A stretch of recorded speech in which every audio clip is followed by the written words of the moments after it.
मेरी शादी हुए आज तीसरा दिन था, मगर मेरा पति मेरे कमरे में सोने की बजाय मेरी ननद के कमरे में सोता था। मैं पूछती तो कहता कि मेरी बहन को एक बीमारी है, रात होते ही उसको दौरे पड़ते हैं और वो अपनी जान लेने की कोशिश करती है। एक रात अचानक मैं अपनी ननद के कमरे में गई तो मेरे पैरों तले से ज़मीन निकल गई, क्योंकि वो तो मेरी ननद के साथ आज मेरी शादी थी और हर लड़की की तरह मेरे दिल में भी हजारों अरमान थे। और मैं बस यही चाहती थी कि मेरा पति बहुत प्यार और मोहब्बत करने वाला हो और बहुत ही ज़्यादा इज्जत करने वाला हो। पार्लर में जब मैं दुल्हन बनकर तैयार हुई थी और ख़ुद को शीशे में देखा तो खुद को पहचान नहीं पाई थी। दिल से बेसाख्ता दुआ निकली थी कि काश मेरा पति मुझे पसंद करे और मुझे पूरी ज़िंदगी इज्जत, सम्मान और मोहब्बत के साथ रखे।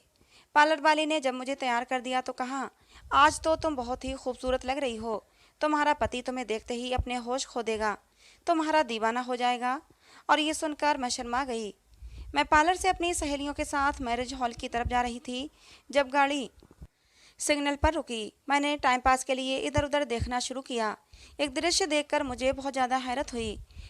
हमारे साथ जो गाड़ी थी उसमें एक लड़का और एक लड़की बैठे हुए थे। हैरानी वाली बात ये नहीं थी, बल्कि ये थी कि वो लड़की तो मेरी ननद थी। मेरी ननद तो इस वक्त तो मैरिज हॉल में होना चाहिए था, क्योंकि मुझे मेरी माँ ने फ़ोन करके बताया था कि बारात आ चुकी है। तो ये इस वक्त तो इस लड़के के साथ यहाँ क्या कर रही है, और फिर ये लड़का कौन है? मेरी ननद ने उस वक्त जीन्स शर्ट पहन रखी थी और जिस तरह आराम से बैठी हुई थी, जिससे साफ पता लग रहा था कि मेरी ननद का शादी में आने का कोई इरादा नहीं। मैं हैरत से आंखें फाड़े उस गाड़ी की तरफ देख रही थी। तभी अचानक सिग्नल खुल गए। मुझे लगा शायद उसने भी मुझे देख लिया है, क्योंकि अब वो गाड़ी दूसरी तरफ मुड़ गई थी। मैं बहुत परेशान हो गई थी। इसी तरह खुद से उलझती हुई मैरिज हॉल पहुंची। बारात आ चुकी थी। पूरा मैरिज हॉल भरा हुआ था। शादी की रस्में शुरू हो चुकी थीं। सारा वक्त मैं अपनी ननद को तलाश करती रही, मगर वो मुझे कहीं नज़र नहीं आई। इसका मतलब तो यही था कि मेरी नज़रों का वो धोखा नहीं था, मैंने सच में ही उसे देखा था। जब मेरी शादी हो गई तो मैंने अपने पति से कहा, अपनी बहन को तो बुलाइए, मुझे मुबारकबाद भी नहीं दी। मेरा पति कहने लगा, अच्छा मैं उसे तलाश करके आता हूँ, यहीं कहीं मेहमानों में बैठी होगी। मुझे पूरा विश्वास था कि वो नहीं मिलेगी, मगर मेरी तो हैरत की हद न रही जब पति के साथ उसे आते हुए देखा। उस वक्त तो वो कोई और लड़की लग रही थी।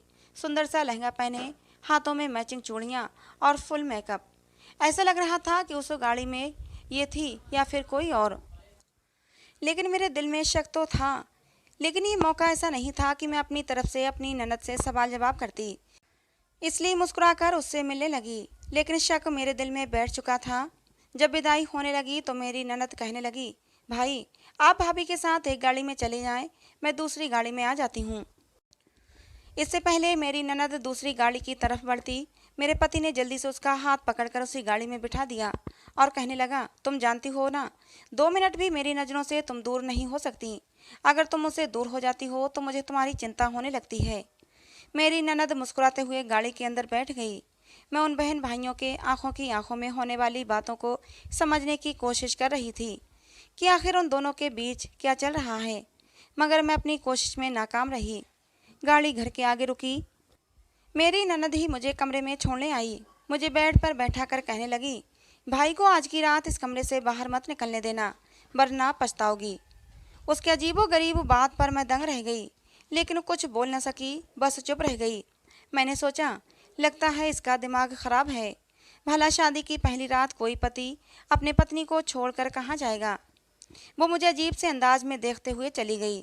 थोड़ी देर में मेरा पति अंदर आ गया। वो बहुत जल्दी में था। उसने कमरे में आते ही अलमारी से एक डिब्बी निकाली और मुझे देकर कहने लगा, इसमें तुम्हारी मुँह दिखाई का गिफ्ट है, मैं अभी जा रहा हूँ, सुबह बात करते हैं। वो बात ख़त्म करके जा चुका था और मैं सदमे की हालत में बैठी रह गई। ये सब आनन फानन हुआ था और मुझे कुछ कहने का मौका भी नहीं मिला था। मुझे अचानक ही अपनी ननद की बातें याद आईं। उसने कहा था कि अपने पति को अपने पास रखना, कहीं बाहर मत जाने देना। तो इसका मतलब तो यही था कि उसे मालूम था कि आज की रात भी मेरा पति बाहर जाने वाला है, वो मेरे साथ रात नहीं गुजारेगा। ये सब सवाल मेरे दिमाग में आते चले गए और ये सब सवाल मेरे दिमाग में शक भी पैदा कर रहे थे। मेरे साथ कुछ गलत तो नहीं होने वाला। मैं इस परिवार को अभी ठीक से जानती तक भी नहीं थी, ननद से भी बस 2-4 मुलाकातें ही हुई थीं और मैं उसको अभी तक समझ नहीं पाई थी। दूसरी तरफ मेरा पति राजन था, उसे तो मेरे पास बैठना चाहिए था। आज तो हमारी सुहागरात थी, मुझसे प्यार मोहब्बत की बातें करता, जबकि वो तो मुझे छोड़कर न जाने कहाँ जा चुका था। ये शादी एक रिश्ते कराने वाली मेरी दूर की मौसी ने कराई थी। मेरी माँ चाहती थी कि मेरी शादी किसी ऐसी जगह पर हो जहाँ ससुराल वालों का झंझट ना हो। जानने वाले में तो मेरे जोड़ का रिश्ता था नहीं, और आसपास से जो लोग रिश्ते के सिलसिले में आते थे उन्हें मेरी माँ खुद मना कर देती थी। कहती, मैं अपनी बेटी की शादी ऐसे ख़ानदान में करूँगी जहाँ लड़का अकेला हो, ताकि मेरी बेटी राज कर सके। मेरी माँ ने खुद 20 साल तक जॉइंट फैमिली में गुजारे थे। वहाँ रोज़ लड़ाइयाँ होती। मेरी दादी, मेरी ताई, मेरी चाची ने मेरी माँ का जीना दूभर कर दिया था। हम जितने साल उस घर में रहे, हमें दिमागी आराम नहीं मिल सका था। कभी बुआ पहुँच जाती तो कभी चाची या फिर ताई जी। जरा जरा सी बात पर घर में हंगामा मच जाता। इससे बचने के लिए ही मेरी माँ ने मेरे पापा पर जोर डाला कि अलग घर पर रहो। लेकिन मेरे पापा अपनों से अलग होना नहीं चाहते थे। यहाँ तक कि एक दिन उन्होंने खुद उस घर से निकलने का फैसला कर ही लिया।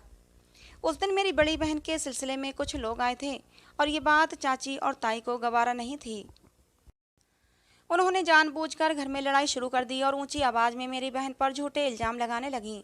वो लोग अच्छे खाते पीते लोग थे और हमारी बहुत ख्वाहिश थी कि दीदी की शादी वहाँ पर हो जाए, मगर उन लोगों ने ये कहकर इनकार कर दिया कि उनको हमारे घर का माहौल पसंद नहीं आया। उस दिन मेरे पापा को एहसास हुआ कि अलग घर लेकर ही रहना ज़्यादा ठीक रहेगा। फिर हम लोग किराए के मकान में शिफ्ट हुए।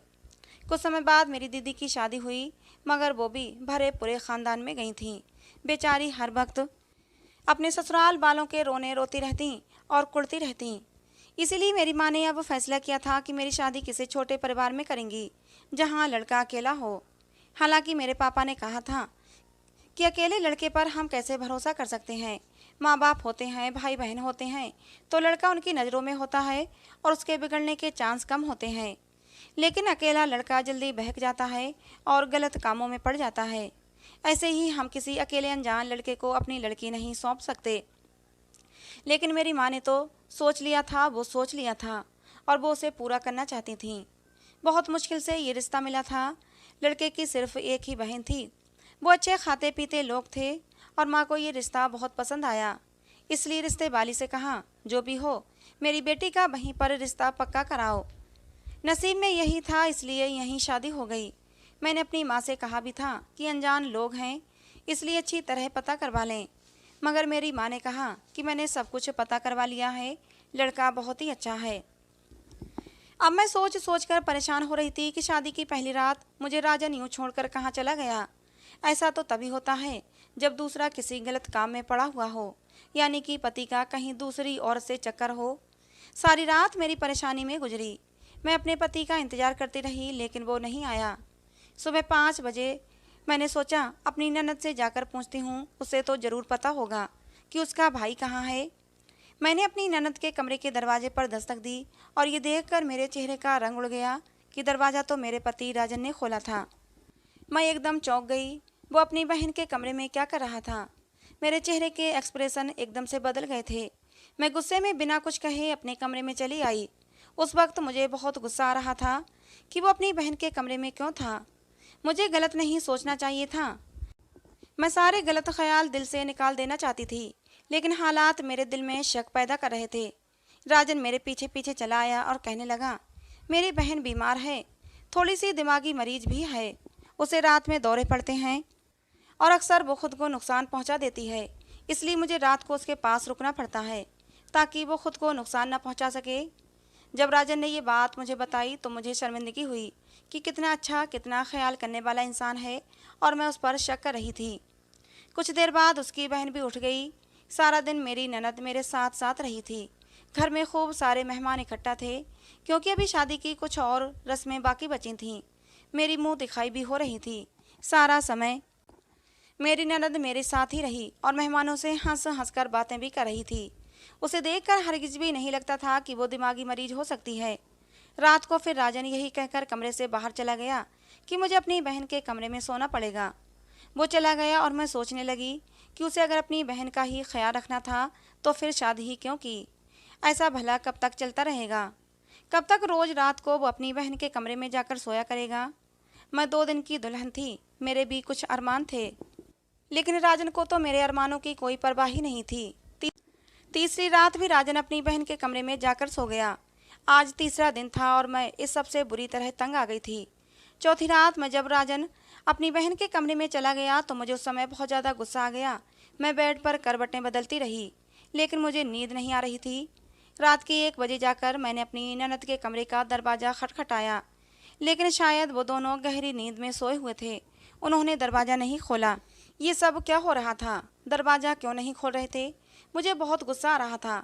काफ़ी देर दरवाज़ा खटखटाने के बाद मैं अपने कमरे में आ गई। सुबह जब राजन कमरे में आया तो मैं उस पर बरस पड़ी और पूछा, कल रात तुमने दरवाज़ा क्यों नहीं खोला? तो वो मुझे तसल्ली देते हुए कहने लगा कि मैं गहरी नींद में था, इसलिए पता नहीं चल सका। मैंने राजन से कहा कि तुम अपनी बहन से के कमरे में सोते हो तो दरवाज़ा लॉक क्यों होता है? दरवाज़ा खुला रखा करो। मेरे सवाल पर वो बौखला गया और एकदम घबरा भी गया। कहने लगा, तुम्हें बताया तो था कि वो दिमागी मरीज है और उसे दौरे पड़ते हैं, इसलिए उसकी सुरक्षा को ध्यान में रखते हुए मैं कमरे को लॉक कर देता हूँ। लेकिन मैं किसी भी तरह राजन का पीछा छोड़ने को तैयार नहीं थी। मैंने कहा, तुम्हें यही डर है ना, तो मैं तुम्हारी बहन के साथ सो जाया करूँगी, उसका ख्याल रखूँगी, तुम अपने कमरे में सोया करो। मेरा ऐसे कहने पर राजन का मुंह खुला का खुला रह गया। उसे अब कुछ कहने के लिए बचा ही नहीं था।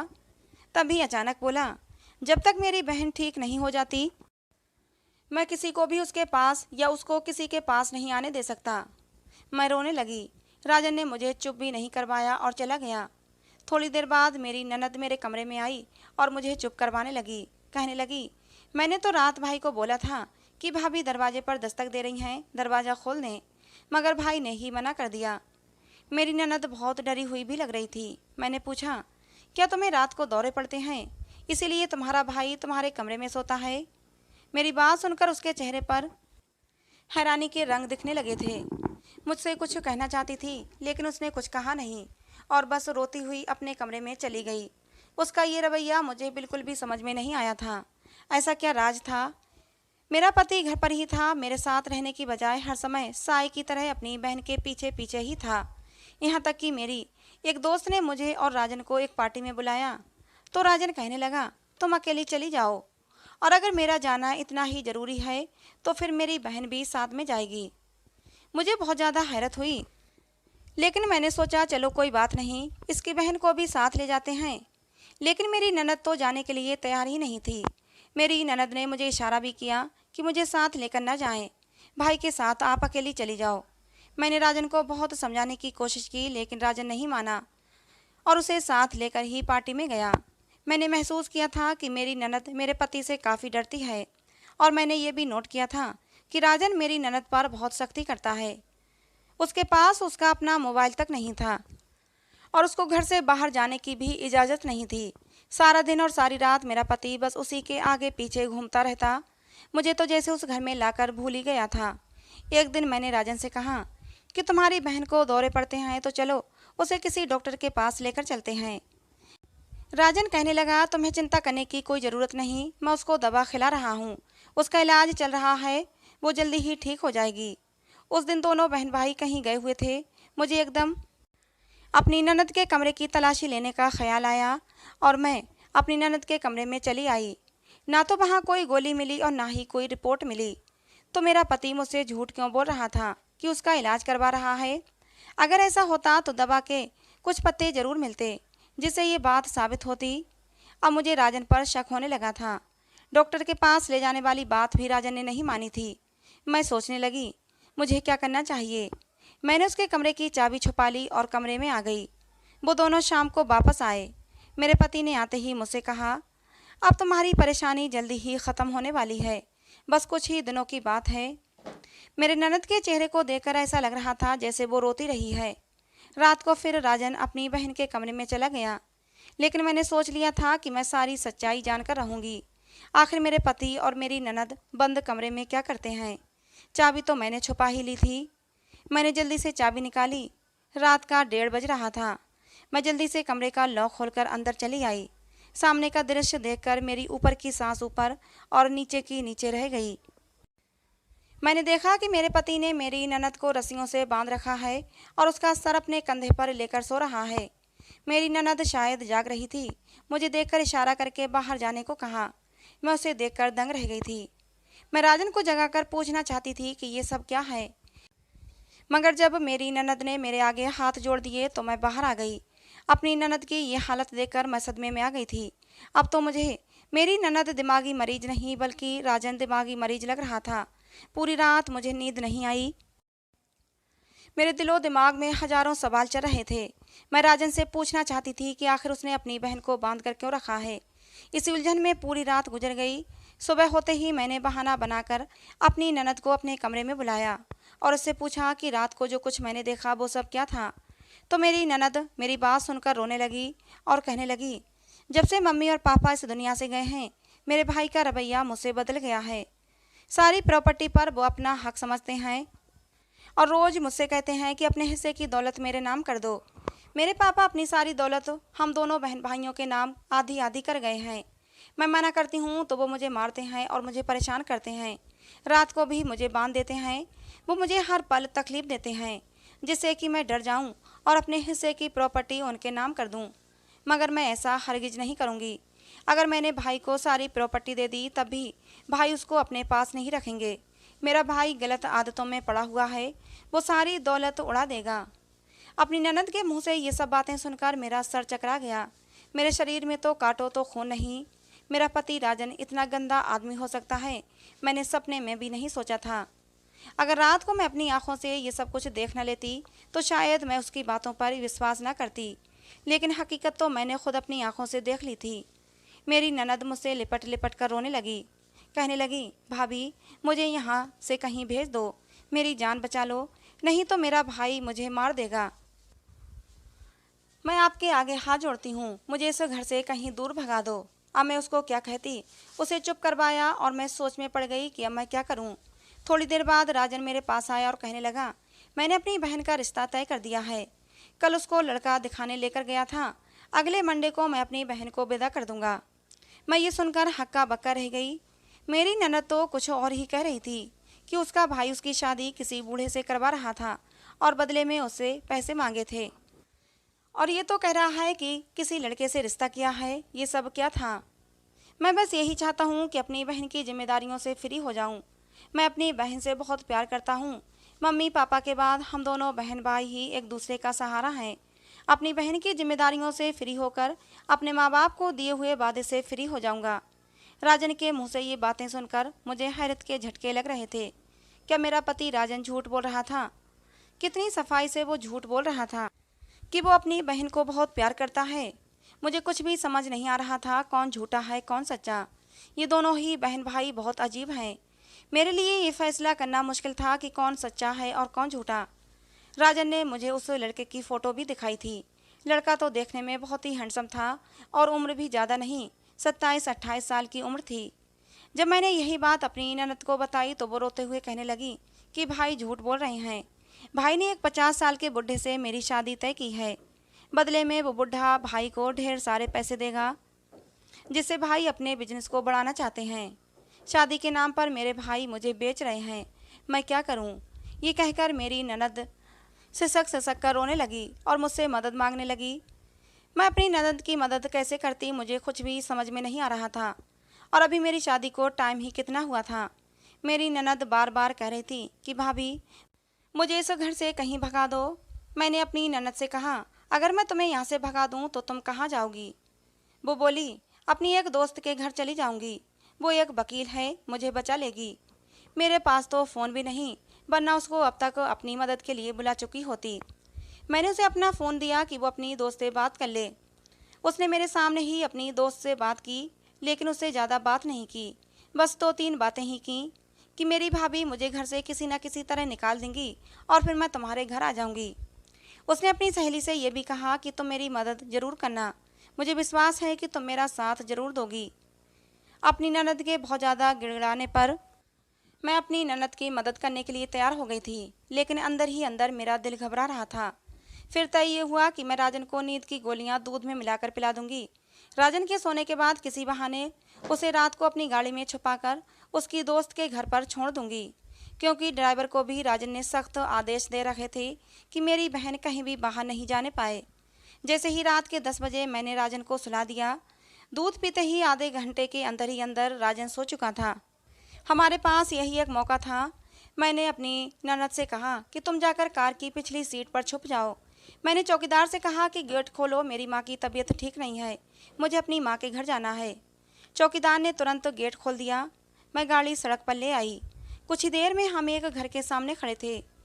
मेरी ननद कहने लगी, भाभी आप अब घर चले जाएं, वरना हम फंस जाएंगे।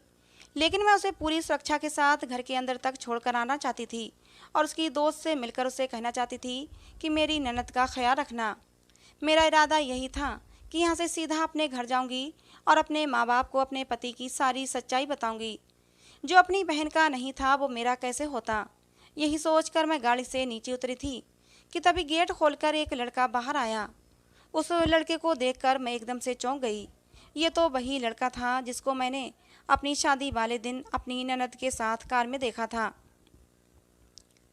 जब राजन को मैंने अपनी ननद पर इतनी सख्ती करते देखा था तो ये दिमाग मेरे ख्याल से निकल गया था कि उस दिन गाड़ी में मेरी ननद हो सकती है।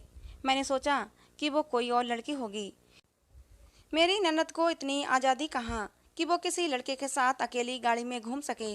लेकिन आज जब मेरी ननद उस लड़के के पास आई और जब उस लड़के को मैंने देखा तो मैं चौंक गई। वो लड़का यहाँ क्या कर रहा है? मेरी ननद गाड़ी की दूसरी तरफ से निकलकर मुझसे कहने लगी, भाभी ये मेरे दोस्त का भाई है, मैं अंदर जा रही हूँ, आप घर जाएं। लेकिन मुझे कुछ गलत होने का अंदेशा हो रहा था। मैंने एकदम फैसला किया और अपनी ननद से कहा, गाड़ी में बैठो, हम वापस जा रहे हैं। लेकिन मेरे सिर पर आसमान गिर पड़ा जब मेरी ननद ने मेरा हाथ जोर से झटका और भागकर उस लड़के के पास जाकर खड़ी हो गई और कहने लगी, सॉरी भाभी, मगर अब मैं वापस नहीं जा सकती। मैं इस लड़के को पसंद करती हूँ और उसी की खातिर झूठ बोलकर आपको यहाँ लेकर आई हूँ। अभी शायद मेरी ननद कुछ और भी कहती, लेकिन उस लड़के ने मेरी ननद को अपने पीछे किया और मेरी तरफ आते हुए शैतानी हंसी हंसकर बोला, मगर मुझे तो तुम्हारी भाभी पसंद आ गई है, एक के साथ एक फ्री। उस लड़के की बातें सुनकर मैं घबरा गई। मेरी ननद भी एकदम चौंकी थी। वो लड़का उसी शैतानी हंसी के साथ बोला, मैं तो तुम्हारे लिए तड़प रहा था कि कब तुम आओ और कब मेरी प्यास बुझाओ, मगर अब देखो, अब तो तुम्हारे साथ साथ तुम्हारी भाभी भी फंस गई है। इतनी देर में मैं गाड़ी से नीचे उतर आई थी और अपनी ननद का हाथ पकड़कर उसे गाड़ी में बिठाने लगी कि तभी उस लड़के ने मेरा हाथ पकड़ लिया और मुझे घर के अंदर खींचने लगा।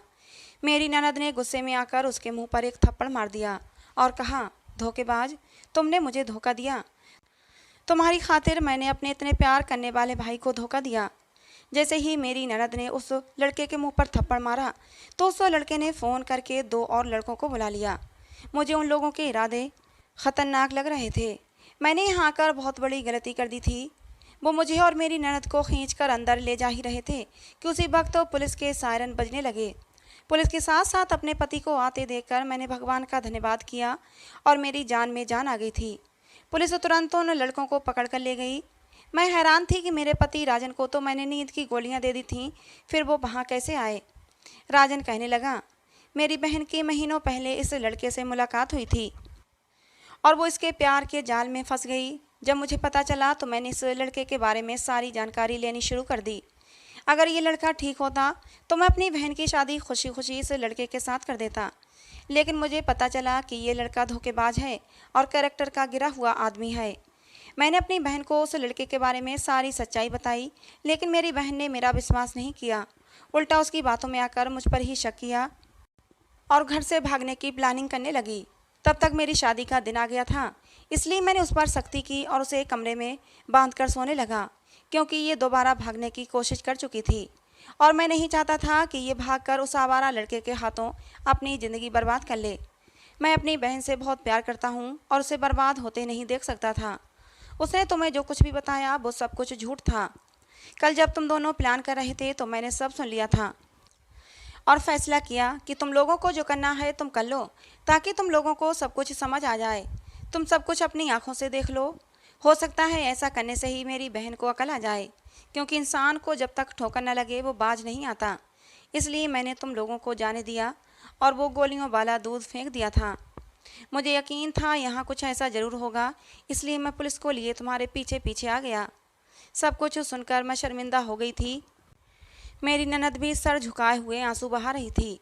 वो हाथ जोड़कर कहने लगी, मुझे माफ़ कर दें भाई। उस लड़के की बातों में आकर अपना नुकसान करने चली थी।